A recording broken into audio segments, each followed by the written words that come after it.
Welcome back to Body Talk with Becks. This week we are interviewing one of my dear friends, Dana, actually from back up in Seattle. And she had a lot of symptoms going on for the longest time and was finally diagnosed with Lyme disease. And today we're going to sit down and talk to her about her experience with getting diagnosed and what her treatment plan looks like. So let's jump right in.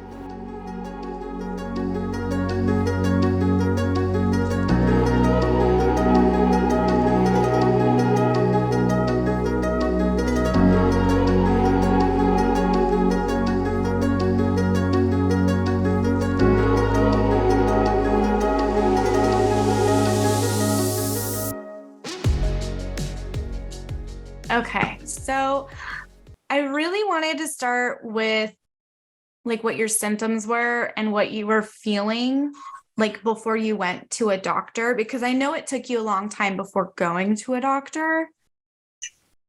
And then I think you mentioned also that like you were feeling, you think that this like happened when you were a kid and it just has taken this long to kind of figure out what was going on. Yeah, totally. Yeah, I mean, growing up, I grew up in upstate New York in the middle of nowhere in the woods. We had horses and like a ton of land. So I was just literally running around like naked in the woods without a care in the world. And I mean, I was a healthy kid for sure, but now learning a lot of symptoms, I'm kind of putting things together. Like I would pass out a lot as a kid. Oh, Yeah, faint. And I always thought it was because of something like specific, but it was happening here and there, like more than normal for sure. And yeah, in high school, I actually passed out in class. And that's when I went to a doctor for that. And he did like a ton of tests and what I couldn't figure anything out and said, it must be hormonal. Let's put you on birth control, which makes me cringe and is so typical. But yeah, I mean, I had gastro issues growing up a bit. Like I would say it started in high school and skin issues. One time I went to the doctor, they said it was like a fungal overgrowth on my skin, which is classic with Lyme, having fungal issues. And yeah, just little things that I'm kind of realizing could be symptoms of Lyme, but obviously I didn't put any of it together until after being diagnosed. And then, yeah, about like maybe 7 years ago, I started experiencing more and more gastro issues, and I was getting migraines and more skin issues, and did a lot of my own research and realized I needed to start seeing like different doctors. And I mean, it took up until 2 years ago to get diagnosed finally. So it's been a long road. yeah, long road for sure. And I mean, you were at the height of your symptoms, like in school, right? Yeah.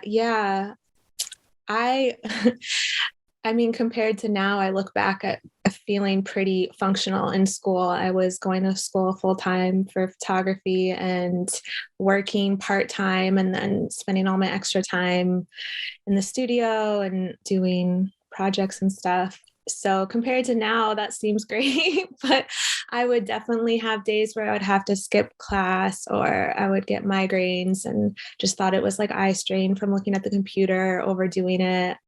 Yeah. And then it wasn't until after school when I was working a bunch, I was having like intense stomach pain, but I just kept pushing through and didn't think anything of it. I mean, I did think a lot of it. I was going to a lot of doctors, but I was pushing through. Yeah. And that's when I started seeing like all different gastros to get different opinions. I even went to urgent care. I was still seeing my naturopath. And that's when I finally got diagnosed, just once it hit kind of emergency level pain. Right. So you would say it was the stomach pains that really kind of prompted you to figure it out once and for all. Yeah. Yeah. Cause I was in agony and I mean, I was going to doctors through school.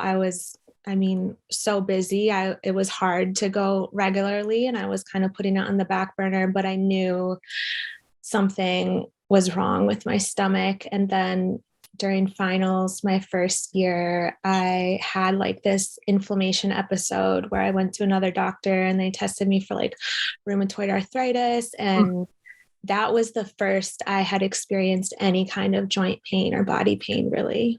And it was just, I think, because I was under a lot of stress and not taking care of myself as well as I could be.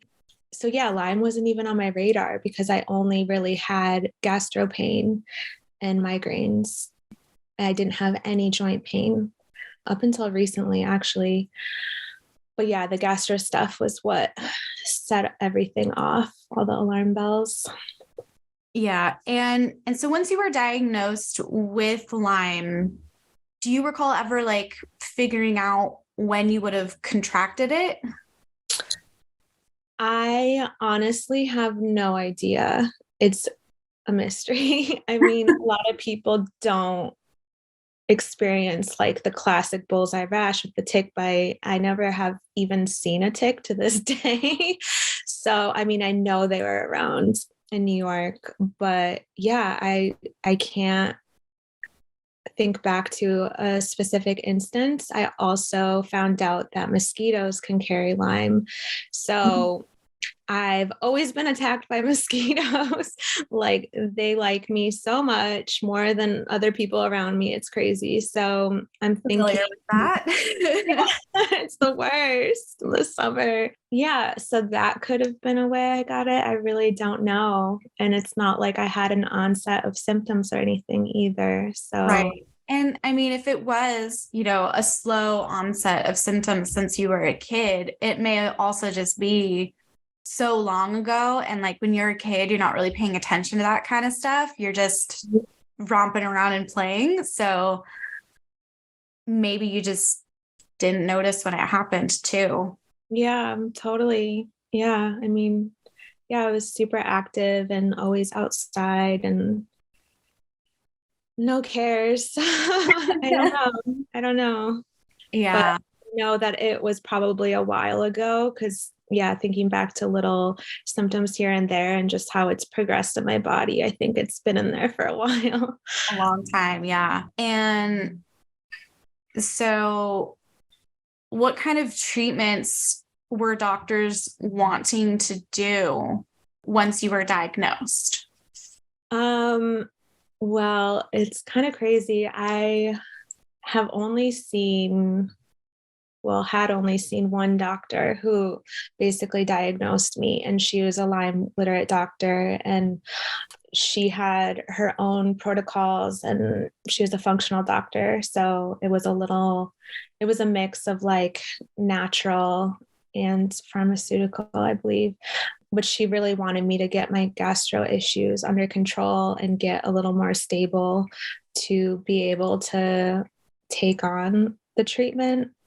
So I was just busy seeing gastro doctors like crazy and doing my own research. And yeah, listening to tons of podcasts and getting other people's experiences and the route that they went. And it sounds like most people were just doing years and years of antibiotics and not having a lot of success. Like it seemed pretty bleak when I first started this journey. And I think it's interesting that they wanted you to get your stomach problems under control and then put you on tons of antibiotics because antibiotics are so hard on that system specifically. yeah, I mean, I had no desire to go on antibiotics. That's why I was doing so much research. Like, can I justify this? Because I mean, I've been going nuts studying all things gastro related for the past like 6 or 7, probably longer years. just to understand gut health and repairing my gut, because I knew that was a priority. And I also attributed my gut issues to being on antibiotics when I was younger, because I was kind of always sick with like sinus infections and bronchitis and different things. So I already knew antibiotics were not good for the digestive tract and the human body unless it's an emergency. So yeah, that wasn't a way I wanted to go. Yeah. And we haven't even touched yet on, but I know this was such a huge part for a while. Everything with that house that you lived in. I don't know if you want to touch on that a little bit. Yes, definitely. Because it was something that was not on my radar and kind of goes hand in hand with chronic illness, actually. Mold, especially in the Pacific Northwest. Everything's so damp, mold is rampant. But yeah, I moved into this beautiful old house. I think it was built in like 1928 or something. And I loved it. I had like the best time there. It was my salvation during the pandemic, everything. It was great. But through my healing journey and kind of understanding what's going on in the body with Lyme and things that can contribute to going downhill and really struggling, I found out there was a massive amount of mold in that house. I did a ERMI test, which shows like all the different strains of mold and the levels, and it was not good. It was horrible. Yeah, like the safe range is, I mean, like under 15 basically, and it was at like a 32 or 34. Yeah, there was water damage in there, and I mean it had like old windows that would open out. So yeah, and it was crazy. I realized after that, I mean I like intuitively really did think there was something with the air quality or the vents or something. I just had a feeling that there was an issue there even before I tested, which was crazy. And as soon as I moved in there, I mean, I had like a really rough move in, and then I just kind of never recovered and kind of just went downhill from there and felt horrible. So yeah, it all made sense at that point. Yeah. And I guess that kind of brings us to the treatment that you wound up deciding to go for. Mm-hmm. And kind of the process of getting out of that house and starting the journey that you're on right now. Yes. Well, yes, moving out of that house was hugely necessary. I got rid of all of my things because mold can live in anything like porous or fabric or anything like that. It's super hard to get out of your belongings and can infect other spaces. And with Lyme, your detox pathways are functioning at 100%. So mold can actually toxify the body. So I've been doing mold binders to pull that out and detoxing really intensely. Got rid of all of my things in the hope to get on the right path with healing. Moved out, moved back to New York for a little while, back to Seattle in a safe space. You mind me injecting here? Did you notice a difference once you were out of the house and had gotten rid of your stuff? Did you notice anything different? Yes and no. I mean, I think since it was already in my body, I was still really struggling and the damage was kind of done. Okay. And recently, just with other research I've been doing, I just realized maybe I could have even had mold in the house I was growing up in, which is crazy. And the next people that lived in there experienced mold and had to move out. So yeah, I think I was compromised for a bit, but yeah, it's crazy. Like after removing myself from it, then when I would go in that house, I would notice it. And my belongings that I tried to sterilize and like salvage, I would notice like when I was around them, I would get like itchy. And even when I would completely forget about it, I would be like, why is my skin itching? And then I'm like, oh my gosh, it's this. Or yeah. So I think once I got out of it, I really noticed it. And now I'm ultra sensitive to mold. Like I can tell when I'm in a space that's moldy, like breathing is different. I get a headache, brain fog, all the symptoms. So yeah, Yeah. definitely feel it. Yeah. I remember you complaining about being itchy. Yeah, it's weird. Like when I come in contact with it, I feel it where it touches me, but then like on the back of my hairline, I feel it, or like my face. It's so weird. It's very specific. And yeah, the brain fog and all that just intensifies. Yeah. So, and then I know from there, you did find a treatment that you wanted to try. Yes. And that too, I mean, it had a long process before you could even start it.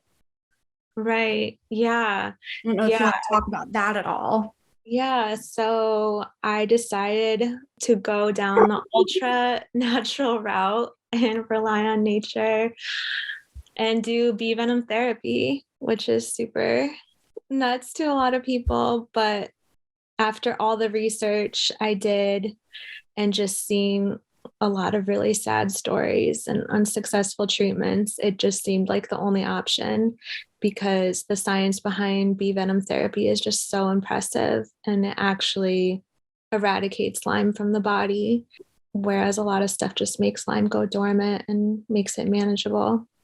So yeah, I just jumped with both feet into this process. I had to prepare my body a ton, lower histamines, get inflammation down, get a lot of blood work. I did all of this through Heal Hive, which I'm forever grateful for, kind of showing me the way. But yeah, it was about a year of preparation and finding out other autoimmune issues and gastro issues and doing all the tests and due diligence to kind of figure out risk factors and prep my body to be as strong as it could be to withstand BVT. And then got cleared to sting safely and learned the whole process and how to administer it myself, which is nice. And yeah, I started in August and it's amazing. Yeah. And it took you a long time to get ready for it. I mean, I remember you were on a strict diet. Oh, yeah, still am. You were tired all the time. I remember that. Yeah, that comes with Lyme. Yeah, I know that comes with Lyme, but I just remember it was a long process. Yeah, it was a lot of hard work. I mean, last year that was all I was doing. Like, luckily with the pandemic, things kind of slowed down and gave me a chance to really think about what's important, which is my health, and just go 100% into healing and figuring out what's going on. And yeah, my whole lifestyle changed, everything changed, diet, exercise. I mean, I just became so focused in getting my health back. Like, that's the only thing I could do in this situation. And yeah, it's a lot. It's a lot of upkeep, it's a lot of detoxing. And I think as my symptoms got worse, it's just a lot of management and like, what does my body need today? What do I have to do to feel better? Like, everything else is on hold until I can like think straight and function and move. So yeah, it's been like a full-time job, but I definitely am starting to feel like I'm making progress and hopefully we'll get my life back. Yeah, and that was something that I wanted to hear about, like how has Lyme affected your life? I mean, it affects work, it affects being able to see your friends. We've talked about, you had to change your diet, your exercise. It affects so much. It affects really every aspect of your life. And oh yeah, it's that's all, a lot. yeah. Yeah. I think it's something I've really been struggling with kind of emotionally, like how it has affected my life. And like, I don't want to identify as a sick person because I've always been very physically and mentally capable and independent. And I think kind of processing where I stand in the world now, like kind of suffering and going through these ups and downs and understanding that I do need to share and ask for help, which is really hard for me. For most of us, I think. Yeah, it's awful being vulnerable and showing weakness in a way, and then finding the balance of like, that's not all I am. Like, I am on a mission and things will get better. And I'm not just going to sit in this and be sick, a sick person forever. Like, I think something great will come out of it and is coming out of it. But yeah, it's crazy with Lyme. It is such a complex illness that the symptoms range and change and affect everyone differently and affect me differently day to day. Some days I feel amazing and I can be out and see my friends and do so much and be fully functioning. And then some days I'm like in a dark room, barely able to follow the plot of like a movie or a TV show or talk on the phone or respond to an email. Like, it affects every aspect of life. And it's crazy. Like, the ups and downs are a lot. So yeah, it's all encompassing. Yeah. So, well, why don't you tell us about your first time stinging? Because I remember that was just an entertaining story for me to listen to, because you went to New York and there was this whole thing that you had like ordered bees to start stinging with, and Yes, it was like a whole thing. it was a whole thing. Yes, it was a lot. I know, thinking back, I guess it does make for an entertaining story. It was not entertaining at the time, but No, I'm like, the whole time I'm like, I know there's a reason, like that something is coming out of this that is better than how awful this feels right now. But yeah, I finally got okayed to sting through Heal Hive because there's a lot of different checkpoints and stuff in blood work that has to be at the right levels and mold and all of the things.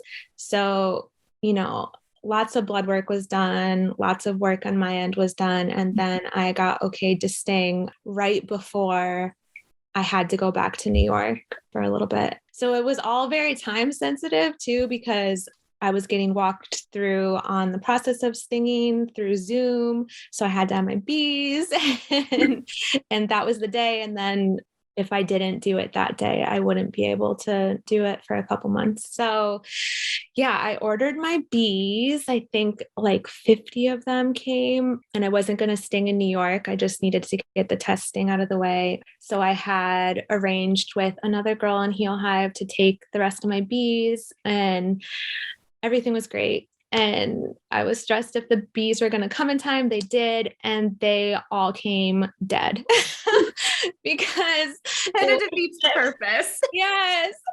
They were shipped from North Carolina, actually, across the country to here in Seattle. And it was really, really hot on the East Coast. So I just, they're such sensitive creatures. And yeah, that was devastating. And like, 2 or 3 of them were kind of limping along, but I knew they weren't going to make it until the Zoom, and it was just horrible. And I was devastated. And I was like, why after all of this? Why? And then I was talking to a friend of mine in Heal Hive, and she was just like, you just need to go out and find a bee. They're not hard to find. Like, just Google a good picture and just find them like on a flower in the garden or something. I was like, what? That is nuts. And then I was like, all right, maybe this is just the push I need to really rely on myself and rely on nature and go 100% into this. Like if I'm going to do it, I got to do it like the most truest form. And I found bees, like it was in the summer, so it was great.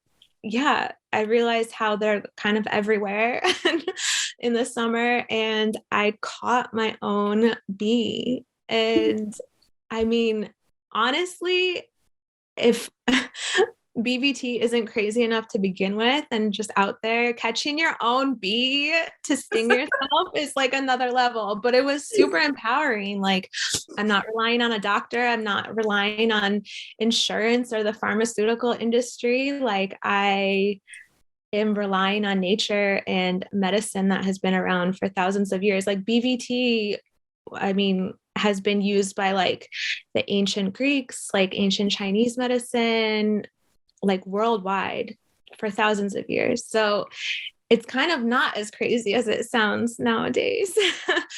So yeah, it was really like a beautiful thing that came out of just so much anxiety and strife at the time. And then I ended up just catching my bees the whole summer because I was like, why would I put these bees through this horrible, torturous trek out here if I can just get them here and be completely self-sufficient and save a buck and teach myself how to do this like wholeheartedly. So it actually was a blessing in disguise, as most horrible experiences are. It's like a learning experience came out of it. So yeah.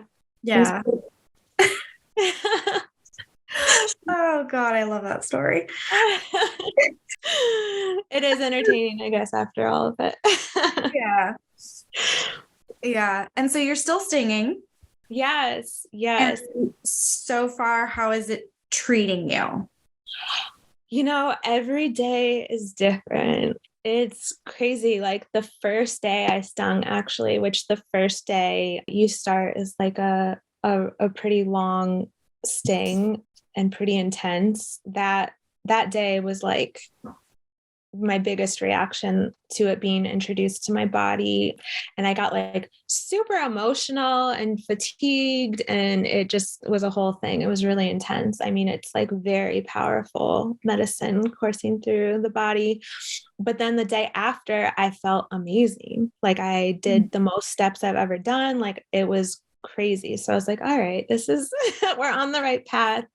But then, yeah, I mean, each day is different. Some days it's like really, really energizing and feels great. It's like a pick me up. It helps my brain fog. I feel like a little clearer, a little pep in my step. And then some days it's like, oh my gosh, it just takes it out of me and it hits me like a truck. So it really goes back and forth, but it's exciting being on the path of actually treating the illness at this point and not just doing things to kind of curb the symptoms. So it feels like I'm going in the right direction. I think I'm kind of in the early stages of feeling the huge progress that I know a lot of other people are. Like I'm watching people just get their lives back so quickly with stinging and doing things that they haven't done in years, and having a lot of symptoms just completely kicked out of their body. And I'm excited for that. That's really encouraging. But yeah, still in the beginning phases, but it's going well. Well, I think it's encouraging to hear that you've gone from having like okay days and terrible days to having like actually good days. Yes. Well, now. Yes. I remember you never really had like good days. You always had the okay days, or it just sucked. Functional days. Yeah. And so seeing that you and hearing that you have like good days now is a huge step. Yeah. I think that's incredible. And so how long do you have to sting for? How long is this process, and how often do you have to do it? So stinging is 3 days a week, every other day. And that will go. I mean, it varies depending on how, long people have dealt with Lyme and how bad, it's infiltrated the body and stuff like that. So it's like 2 to 3 years. Some people can do it in 1 year, but that sounds nuts. And, stinging is no joke, but it's manageable. Like, I mean, some people are on antibiotics for years, and some people have like a PICC line in their chest with antibiotics coursing in for years. Like, treatment for Lyme is going to be years no matter what. And I mean, I've heard of people treating for like 10 years with no success. So really, I think, yeah, it's going to be intense for a couple years and then it'll be done. Yeah.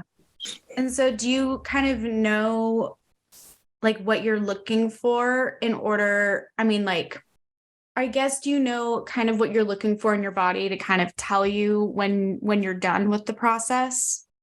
Yeah, I mean, I think a lot of symptoms, all of the symptoms probably will go away. Even some autoimmune issues will go away, autoimmune diseases, like it actually knocks out, everything. You heal. And then, I mean, not everything, but a majority of A lot things of it, yeah. that come with Lyme, that are caused by Lyme and inflammation and infection. And then people test negative for Lyme at the end of this. Wow. So Like, you kind actually of, treat it. sorry, I keep interrupting you. I'm just excited for you. I love it. So essentially, like, you'll stop having bad days is Oh, kind of yeah. when you'll know that you can stop stinging. Yeah. I mean, people actually kind of get their lives back within months of singing. Like, Wow. yeah, people, I mean, start like rollerblading and going on road trips and doing things that they haven't done in like 10 years within a few months of stinging. Like, I'm seeing it. Yeah. With my community, it's crazy. And like Facebook groups and everybody talking about it. Like, I've never felt this good in like the past 10 years. It's nuts. And I'm only like 6 months in. So I think probably within, I mean, to be generous, probably within the first year, I hope to have a lot of symptoms go away and then just keep healing until all my blood work is coming back, telling me what I need and what I don't need. Yeah. Well, I know we've talked about it, but I want to put it out here on the podcast too, that I would love to have you come back on when you're completely done. Yes. So that you can just walk us through however long it is that you have to sting for and kind of just talk to us about that process. And yes, I'd love to talk to you on the other side of it. Oh my gosh, I can't wait to be on the other side of it. Report back. Yeah, I mean, I'm so excited to get there and share. I think it'll be so interesting, this whole process and what I experience as time goes on. And hopefully it's just things getting better and better. Yeah. I mean, it already sounds like it's making a difference, and it already sounds like it sounds like you're on your way already. Yes. Yes, it's going to be a long journey of ups and downs, but I'm very hopeful and know that this is what's right for me and going to do it. Yeah. And I mean, health is different for everybody, just because this was right for your journey doesn't mean it's right for everyone, but for sure. Yeah, everyone has their own individual path, and I think this one was yours. And I have to say, I'm surprised you don't just have like a total beehive going on in your backyard at this point. I think goals. I want to. I'm getting there. I'm expecting you to be a beekeeper by the end of this. I would love to. Honestly, I actually am working with a beekeeper locally now to source my bees. Oh, cool. Because it's rainy and cold and awful here, so they're not around. So also through that fiasco of needing a bee for my testing, I got in contact with him, which was another blessing that came out of that. And he's great. And I hope to kind of study under him too. And I mean, as with a lot of people that go down this road, like getting to know bees and getting so attached to them, and they're just amazing little healers and like very meditative to be around. So yeah, more bees the better. That's really cool that you're working with someone locally for that now. Yeah, I don't want to order them and put them through that, and it just doesn't make sense. And if I can support beekeepers here, and yeah, why not? Yeah, support the local area a little bit more. I mean, Yeah. Seattle has tons of bees anyways, Yeah, it seems like we're doing good over here. from what I remember. Our yard always had a ton of bees when we lived there. So Awesome. I know now I notice them everywhere now that I've been in situations, where I'm scrambling and looking. I'm like, okay, they like these flowers. This is where I can find them. The crazy bee lady. But yeah, they're doing good over here. Hopefully that continues. yeah.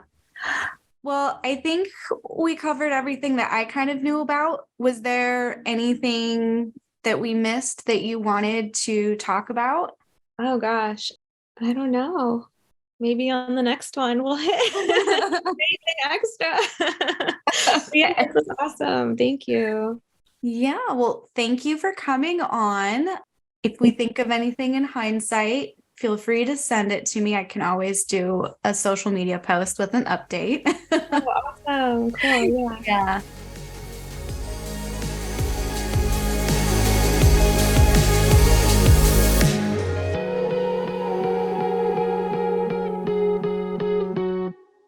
Thank you for listening to this week's episode of Body Talk with Becks. I hope you enjoyed it and also learned something. Please leave a review if you enjoyed the episode and hit the subscribe button wherever it is you're listening to this podcast at. If you have any questions for me, please feel free to send them to me. I will be stockpiling questions, of course, for any more Ask Me Anything episodes. If you want to further support this podcast, please join me on Patreon. There are some new tier features coming out at the end of this month, so stay tuned. Lastly, if you would like to share your story or know someone who would, I can be contacted through my website, www.bodytalkwithbecks.com, or on social media. Thank you so much for listening.